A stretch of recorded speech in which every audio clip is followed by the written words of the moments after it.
I am the transportation director at Ingham Intermediate School District. I've been here for almost 5 years. I've been in the transportation world for almost 25 years. I started out as a bus driver and then worked my way up, and now I'm the director here at Ingham ISD.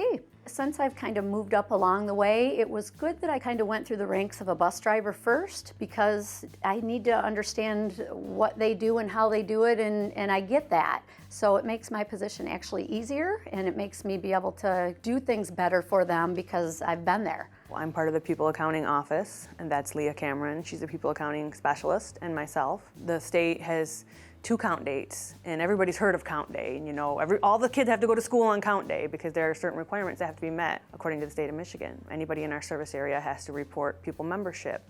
And according to the pupil counts and the pupil membership they report, depends on how much state aid they get. And we have to make sure as a People Accounting Office that the information they reported is in accordance with laws and rules in order to obtain that funding, and that the numbers are also correct. Every day is different in transportation. I mean, you have to think outside the box and be creative and try to figure out, how can I route this new student onto this bus and still be within my time constraints and not make an adjustment that's then going to impact everybody else on the bus that is parents are already used to that schedule and used to dropping their child off at the bus stop and then away they go to work, and now we're going to get there 10 minutes later or earlier, and it's just kind of a domino effect of how that works. Sometimes we really even have to talk to the parent and say, is it okay that they get on the bus 10 minutes earlier or 10 minutes later, because truly this is going to impact how things work for them on that day. We have 3 people, 2 routing specialists. Their main role is basically to route kids to buses, but we do have 4 districts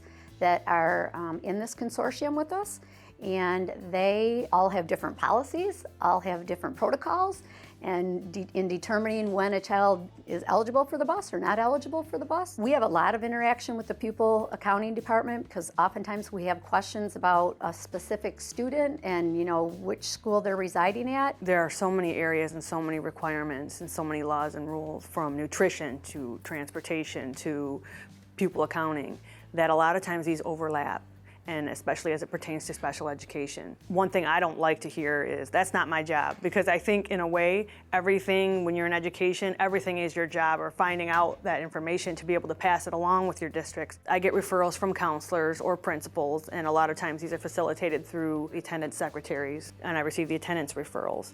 And a lot of times the parents just want help getting their children to school because their child is suddenly not wanting to go to school, or they're having problems at the school.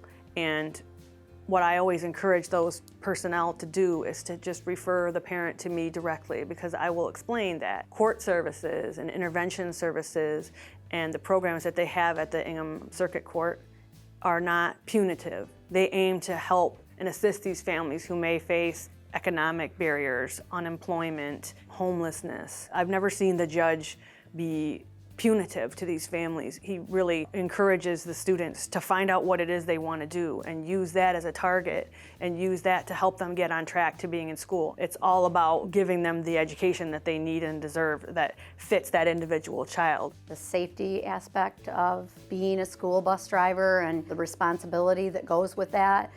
There's laws that we have to abide by as it relates to, how close a bus stop can be to the next bus stop. We need to give traffic a certain length of time to be able to notify them that we're stopping the bus. But really, it's been proven over and over that a school bus is the safest transportation and safest way to get to school.